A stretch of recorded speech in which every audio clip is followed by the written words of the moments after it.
Assalamualaikum warahmatullahi wabarakatuh. Bertemu lagi dengan channel Al-Insyirah TV. Baik, di video kali ini kita coba berikan pembahasan tentang cara mudah belajar ilmu nahwu. Baik, langsung saja.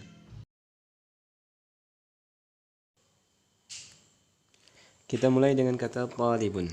Kita lihat di sini ada kata talibun yang bermakna seorang siswa. Kalau kita ingin mengatakan ini seorang siswa, maka cukup kita tambahkan dengan kata hadza talibun. Mudah kan? Terus kalau kita ingin menambahkan ini seorang siswa yang rajin, maka cukup kita tambahkan hadza talibun nasyitun.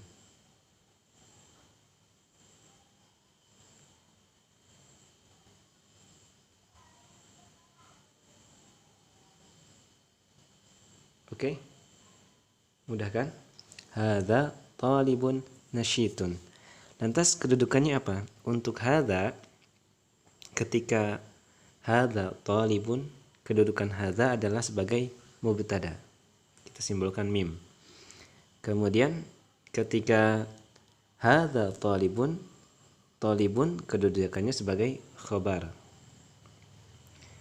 Tetapi ketika hadza talibun nasyitun, maka kedudukan talibun selain sebagai khobar, dia pun sebagai man'ud. Kita simbolkan mim dan nun.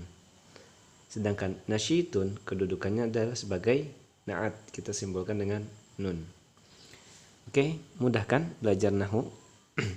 Selanjutnya, kata talibun itu kan bermakna seorang siswa, artinya laki-laki. Bagaimana kalau kita ingin buat kepada bentuk seorang perempuan, artinya siswi atau seorang siswa perempuan? Maka kata talibun kita buat seperti talibatun. Cukup ditambahkan dengan ta marbutoh. Talibatun. Oke. Nah, kalau kita ingin katakan ini seorang siswi, maka kata hadza kita ganti dengan kata hadhihi.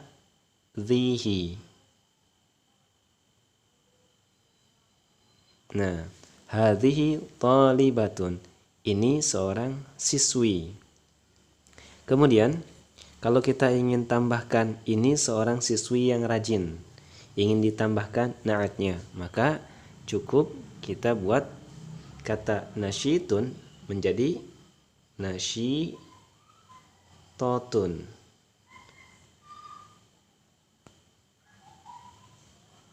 Jadi bentuknya mengikuti kata talibatun. Oke, hadhihi talibatun nasyitotun. Kedudukannya bagaimana? Kedudukannya sama. Untuk kata hadhihi itu sebagai mubtada, kemudian talibatun sebagai khobar. Kalau kita hanya membuat kalimat hadhihi talibatun. Tetapi ketika kita buat hadhihi talibatun nasyitotun, talibatun di sini selain sebagai khobar, dia kedudukannya sebagai ya man'ud. Sedangkan na'atnya adalah nasyitotun. Oke teman-teman, gampang kan belajar nahwu? Lantas bagaimana ketika kata hadza talibun nasyitun kita gunakan tambahan dengan misalkan domir atau kata ganti? Oke, kita coba buat. Hadza talibun nasyitun kita gabungkan dengan domir. Namun domirnya adalah domir yang tersambung atau domir muttasil. Misalkan hadza talibun nasyitun, ini kan bermakna ini seorang siswa yang rajin. Terus kita ingin tambahkan namanya atau nama dia adalah, maka kita gunakan nama dalam bahasa Arab itu berarti ismun. Jadi ismu.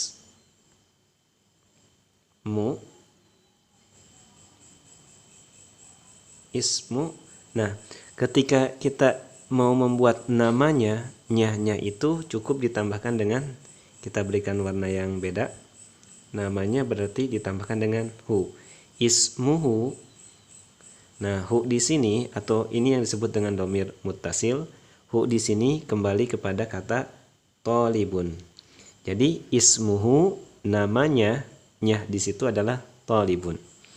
Namanya adalah, misalkan kita berikan namanya Ahmad. Ahmadu. Oke, kata Ahmadu tidak boleh ditanwin.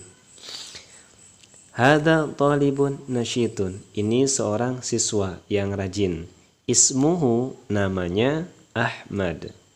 Nah, jadi kata hu di sini merujuk kepada kata talibun. Oke, mudah-mudahan bisa difahami. Lantas bagaimana ketika contoh yang bentuknya perempuan? Yang tadi, hadhihi talibatun nasyitatun. Oke, kita coba buatkan. Kita lihat, hadhihi talibatun nasyitatun. Ini bermakna ini seorang siswi nasyitatun yang rajin. Nah, kita ingin tambahkan namanya adalah misalkan Fatimah. Maka nama dalam bahasa Arab tadi ismu. Oke, ismu. Nah, nyah di situ dalam bahasa Arab untuk perempuan cukup kita tambahkan dengan ismuha.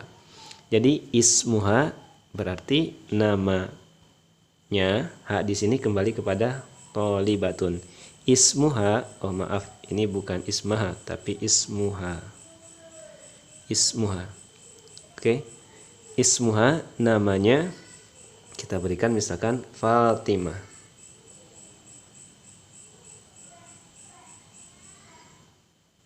Nah, Fatimah juga tidak kita tanwinkan. Ini pembahasannya sudah ada di video sebelumnya. Ismuha Fatimah. Maaf, kenapa ditanwinkan ya? Ismuha Fatimatu. Namanya Fatimah.